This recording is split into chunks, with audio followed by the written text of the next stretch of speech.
வணக்கம். ட்ரில்களை கூர்மைப்படுத்துவது குறித்த இந்த அமர்வுக்கு உங்களை வரவேற்கிறோம். நாம் இப்போது இந்த அமர்வுடன் ஆரம்பிக்கலாம். இப்போது நாம் இந்த அமர்வின் நோக்கங்களை அறிந்து கொள்வோம். இந்த அமர்வின் முடிவில் நீங்கள் பின்வரும் திறன்களை பெறுவீர்கள். ட்ரில்லை பெடஸ்டல் கிரைண்டர்கள் மூலம் கூர்மைப்படுத்துதல், ட்ரில் கேஜ் பயன்படுத்தி ட்ரில் கோணத்தை சரிபார்த்தல், ஒரு துளையை ட்ரில் செய்வதன் மூலம் கூர்மையாக்கிய ட்ரில்லை சோதித்தல். ட்ரில் ஷார்ப்பனிங் செயல்முறையை நாம் இப்போது கற்றுக்கொள்வோம். முறையான தனிப்பட்ட பாதுகாப்பு உபகரணங்களை அணியுங்கள். ஒவ்வொரு வீலின் மேற்பரப்பும் சீராக இயங்குகிறதா என்பதையும், வீல்கள் சுத்தமாக ட்ரெஸ் செய்யப்பட்டுள்ளதா என்பதையும் சரிபார்க்கவும். முதலில் மழுங்கிய ட்விஸ்ட் ட்ரில்லை முறையாக இரு கைகளிலும் பிடிக்கவும். பின்னர் ட்ரில்லை டூல் ரெஸ்ட் மீது வைக்கவும். டூல் ரெஸ்டில் இருந்து 31 டிகிரி கோணத்தை பராமரித்து கிரைண்டிங் வீல் முகப்பில் உள்ள ஒரு ட்விஸ்ட் ட்ரில்லின் கட்டிங் எட்ஜை தொடவும். ட்ரில்லை வீலின் முகத்தில் சற்று திருப்பவும். பின்னர் 59 டிகிரிஸ் to 60 டிகிரிஸ் பெற தேவைப்படும் கோணத்தில் ஒரு கட்டிங் எட்ஜை கிரைண்ட் செய்யவும். 59 டிகிரிஸ் to 60 டிகிரி பெற கட்டிங் எட்ஜ்களின் நீளத்தை சமமாக பராமரித்து மற்ற கட்டிங் எட்ஜை தேவையான கோணத்தில் கிரைண்ட் செய்யவும்.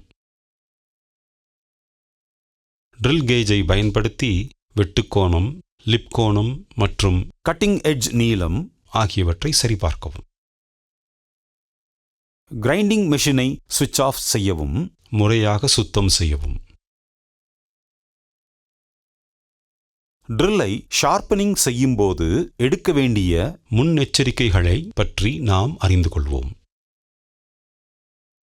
முறையான தனிப்பட்ட பாதுகாப்பு உபகரணங்களை அணியுங்கள். கிரைண்ட் செய்யும்போது ட்ரில்லுடைய ஷாங்கை சற்று கீழ்நோக்கி ஸ்விங் செய்யவும். ட்ரில்லை ஷார்ப்பனிங் செய்யும்போது கட்டிங் எட்ஜ்களின் நீளம் மற்றும் கோணங்கள் அணுகளில் இருந்து சமமாக இருக்க வேண்டும். அடுத்து ஒரு ட்விஸ்ட் ட்ரில்லை மீண்டும் ஷார்ப்பனிங் செய்யும் செயல்முறையை நாம் கற்போம். ட்விஸ்ட் ட்ரில்லை மீண்டும் ஷார்ப்பனிங் செய்யும் முறை 2 முக்கிய ஸ்டெப்புகளை கொண்டுள்ளது. Step 1 preparation. ஸ்டெப் 2 ட்ரில்களை மீண்டும் கூர்மைப்படுத்துதல். இந்த ஒவ்வொரு படியையும் இப்போது நாம் விரிவாக கற்றுக்கொள்வோம். பின்வரும் நடைமுறையை பின்பற்றுவதன் மூலம் ஒரு ட்விஸ்ட் ட்ரில்லை ஒரு பெஞ்ச் அல்லது பெடஸ்டல் கிரைண்டரில் வெற்றிகரமாக கூர்மைப்படுத்தலாம். இதில் நாம் ப்ரிப்பரேஷன் கட்டத்துடன் தொடங்குகிறோம். அனைத்து தனிப்பட்ட பாதுகாப்பு உபகரணங்களையும் அணியுங்கள். ஒவ்வொரு வீலின் மேற்பரப்பும் சீராக இயங்குகிறதா என்பதையும், வீல்கள் சுத்தமாக ட்ரெஸ் செய்யப்பட்டுள்ளதா என்பதையும் சரிபார்க்கவும். டூல் ரெஸ்ட் சரியாக சரி செய்யப்பட்டு இருக்கப்படுவதை உறுதி செய்யவும். இப்போது நாம் மீண்டும் ஷார்ப்பனிங் செய்யும் செயல்முறையை விரிவாக கற்றுக்கொள்ளலாம். மெஷினின் முன் முறையான நிலையில் நிற்கவும். வலது கையின் கட்டை விரலுக்கும் ஆள்காட்டி விரலுக்கும் இடையில் பாயிண்டில் இருந்து அதன் நீளத்தின் கால் பகுதியில் ட்ரில்லை பிடிக்கவும்.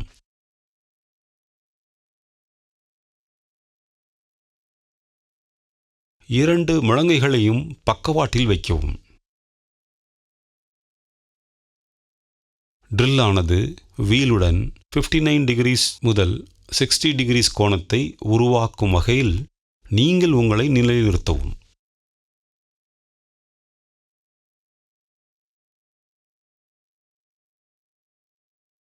ட்ரில் ஷார்ப்பனிங் செய்த பிறகு அல்லது மீண்டும் ஷார்ப்பனிங் செய்த பிறகு ட்ரில் கேஜை கொண்டு ட்ரில் கோணத்தை சரிபார்க்கவும். ட்ரில் லெவலை பிடித்து ஒரு வெட்டு விளிம்பு கிடைமட்டமாகவும் வீல் முகப்புக்கு இணையாகவும் இருக்கும்படி அதை திருப்பவும். ட்ரில்லின் ஷாங்கை சிறிது கீழ்நோக்கி மற்றும் இடது கையால் இடதுபுறமாக ஸ்விங் செய்யுங்கள். வலது கை டூல் ரெஸ்ட் மீது உள்ளது.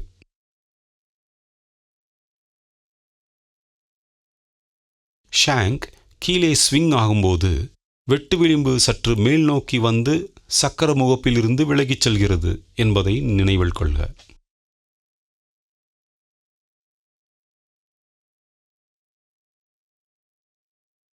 முடிந்தவரை கொஞ்சம் உலோகத்தை அகற்றி ஒரு விளிம்பை கூர்மைப்படுத்தவும்.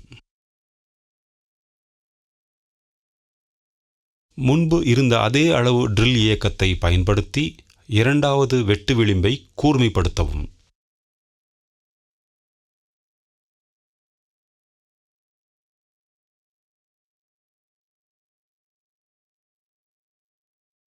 ட்ரில் விளிம்புகளை சமமான வெட்டு கோணங்களுடன் கவனமாக கூர்மைப்படுத்தவும்.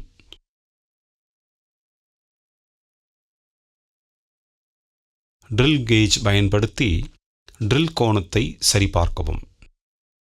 ஒரு துளையை ட்ரில் செய்வதன் மூலம் கூர்மையாக்கிய ட்ரில்லை சோதிக்கவும். ட்ரில்களை மீண்டும் ஷார்ப்பனிங் செய்ய வேண்டியவை மற்றும் செய்யக்கூடாதவைகளை பார்ப்போம். ட்ரில்லை முடிந்தவரை கொஞ்சமாக கிரைண்ட் செய்யவும். கட்டிங் எட்ஜ்களை கூர்மைப்படுத்த போதுமான அளவு பொருட்களை மட்டுமே அகற்றவும். விளிம்புகள் மோசமாக சில்லுகளாக இருக்கும்போது ட்ரில் பாயிண்டை ஒரு சொரசொரப்பான கிரிட் வீலில் அழுந்த தேய்க்கவும். விரிசலான அல்லது பிளவுபட்ட ட்ரில்லை ஒருபோதும் மீண்டும் கூர்மைப்படுத்த வேண்டாம். ட்ரில்லை அதிக வெப்பமாக்குவதை தவிர்க்கவும். வீல் முகப்புக்கு எதிராக மென்மையான அழுத்தத்தை பயன்படுத்துங்கள். ட்ரில் பாயிண்டை குளிர்விக்க வீலால் உற்பத்தி செய்யப்படும் காற்றோட்டத்தை அனுமதிக்க வீல் முகப்பை விட்டு விளிம்பை அடிக்கடி உயர்த்தவும். கூலன் நனைப்பதன் மூலம் வெப்பத்தை தணிப்பதை தவிர்க்கவும். இதன் விளைவாக கட்டிங் எட்ஜில் விரிசல் ஏற்படலாம். ட்ரில் கேஜ் பயன்படுத்தி ட்ரில் கோணத்தை சரிபார்க்கவும்.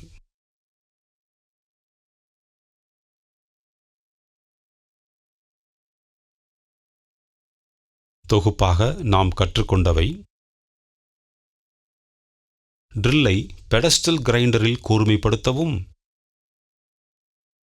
ட்ரில் கேஜை பயன்படுத்தி ட்ரில் கோணத்தை சரிபார்க்கவும், ஒரு துளையை ட்ரில் செய்வதன் மூலம் கூர்மையாக்கிய ட்ரில்லை சோதிக்கவும்.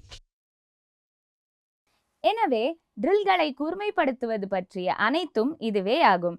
நீங்கள் கருத்தமைவுகளையும் பயிற்சிகளையும் புரிந்து கொண்டீர்கள் என்று நம்புகிறேன். அடுத்த அமர்வில் சந்திப்போம்.